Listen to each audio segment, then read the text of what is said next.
তো ফ্রেন্ডস, আজকে আমি রান্না করতে করতে ভিডিও করছি। যেমন একদিকে কড়াইতে চাপিয়েছি সজনে ফুল আর মটরশুঁটি, যেটা 5 মিনিট ঢাকা দিয়ে সেদ্ধ করব। আর জলটা ফেলে দেবো, একটু কষা কষা ভাব আছে তো।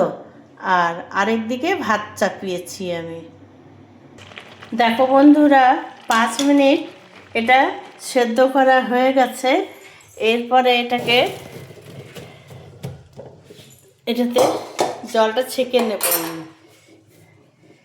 এই যে কষা জলটা ফেলে দেওয়ার জন্য, ছেঁকে নেবার জন্য আমি ওটাতে নিলাম ঝুড়িটার মধ্যে, জলটা যাতে ঝরে যায়। কড়াইটা গ্যাসে দিয়ে দিয়েছি, তাতে তেল দিয়ে দিয়েছি, গরম হয়ে গেছে কড়াইটা।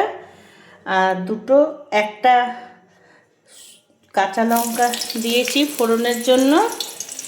আর আলু, সজনে ফুলটা রান্না করছি আমি আমার মতন করে।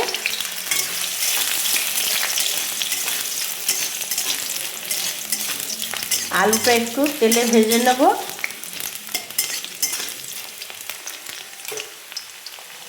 তাতে মশলা দেব।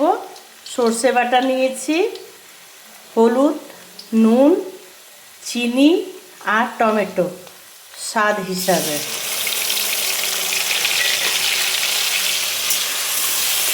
এটা ভেজে নেব একটু। দেখো বন্ধুরা, ভাজা হয়ে গেছে, মশলার থেকে তেল ছেড়ে দিয়েছে। এরপরে এই যে সিদ্ধ করে রাখা আছে ঝুড়িতে, ওটা আমি দিয়ে দেব। আমি সজনে ঝাল দিয়ে এমনি করে করি, তোমরা কিভাবে করো সেটা জানাবে।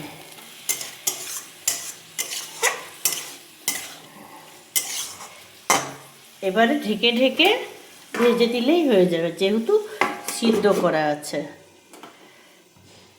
দেখো বন্ধুরা, সজনে শাক ফুল ঝাল দিয়াটা হয়ে গেছে। এরপরে একে আমি নামাবো। ঢাকা দিয়ে দিয়ে ভেজেছি, হয়ে গেছে। কেননা আমি তো সিদ্ধ করে নিয়েছিলাম একটু, কষা জলটা ফেলার জন্যে। হয়ে গেছে, এরপরে আমি এটা নামাবো। দেখো বন্ধুরা, সজনে ফুল ঝাল দিয়াটা নামিয়ে নিয়েছি। কি সুন্দর রঙটা হয়েছে, খেতেও টেস্টি হয়েছে। দেখো বন্ধুরা, এরপর আমি লাউর তরকারি করব, যেমন বাড়িতে নর্মাল করা হয়। আর এইদিকে আমি কড়াই গরম হয়ে গেছে, তাতে আমি তেল দিয়ে দিয়েছি। আর একটু কালো জিরা দেব। তাতে বাড়িতে যেমন নর্মাল নিরামিষ তরকারি করা হয় সেটাই করব আমি। এতে এরপরে কেটে রাখা লাউটা মিশিয়ে দেব, কেটে ধুয়ে রেখেছি।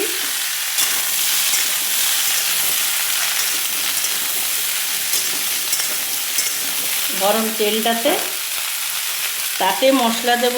2টো লঙ্কা কেটে রেখেছি, স্বাদ হিসাবে নুন, হলুদ আর চিনি। আমরা একটু সব তরকারিতে চিনি দিই।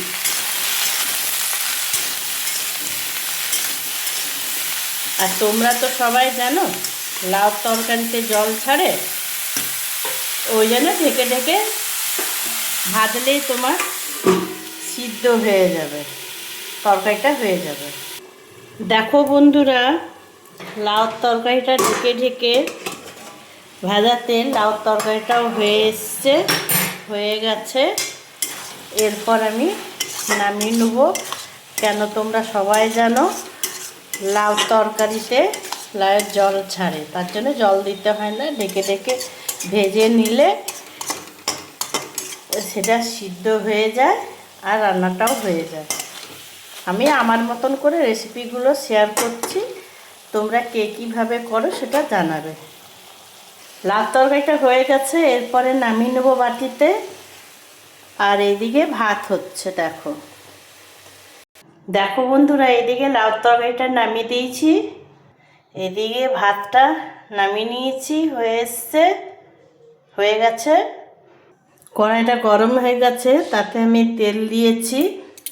কেননা আমি পোস্তুর বড়া করব।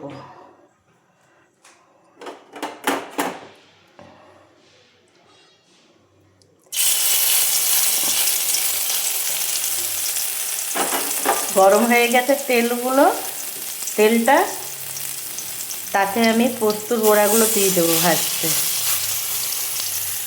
পোস্তুর বড়াগুলো আমি পাল্টিয়ে দিয়েছি এক সাইডটা। দেখো বন্ধুরা, পোস্তুর বড়াটা আমি নামিয়ে নিয়েছি। এইদিকে 3টে পোস্তুর বড়া ভেজেছিলাম, এইদিকে তেল গরম হতে দিয়েছি মাছ ঝাল দিয়াটা করব বলে। কড়াইটা গরম হয়ে গেছে, তাতে আমি তেল দিয়ে দিয়েছি, সরষের তেল। তেলটা গরম হয়ে গেছে, ধোঁয়া ছেড়ে দিয়েছে, তাতে আমি মাছগুলো ছেড়ে দিচ্ছি ভাজবার জন্য।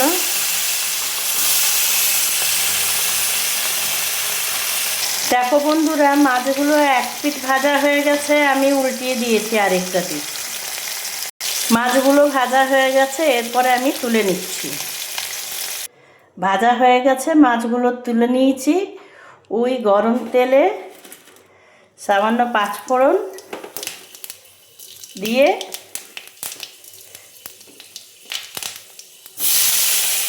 একটা টমেটো কেটে রেখেছি, সেটা দিয়ে ভেজে নেব।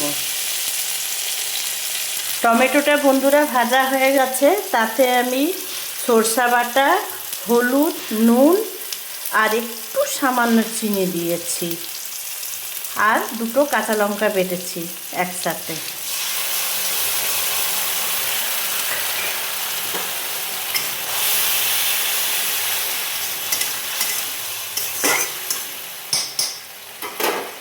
নিয়ে ঢাকা দিয়ে ভেজে নেব।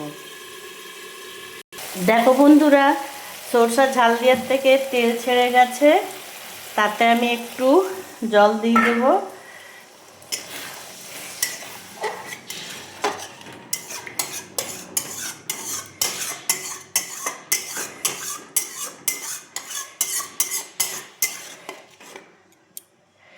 ফুটে গেলে মাছগুলো মিশিয়ে দেবো তাতে।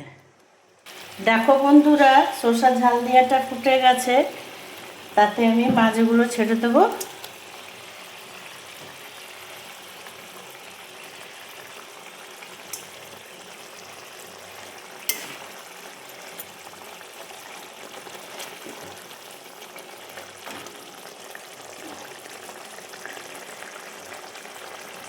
একটু 1 সেকেন্ডের মতো ফুটতে দেবো। দেখো বন্ধুরা, মাছ ঝাল দেওয়াটা হয়ে গেছে। এই সব রেসিপিগুলো আমি আমার মতন করে তোমাদের সাথে শেয়ার করলাম। তোমরা কে কীভাবে করো সেটা জানাবে।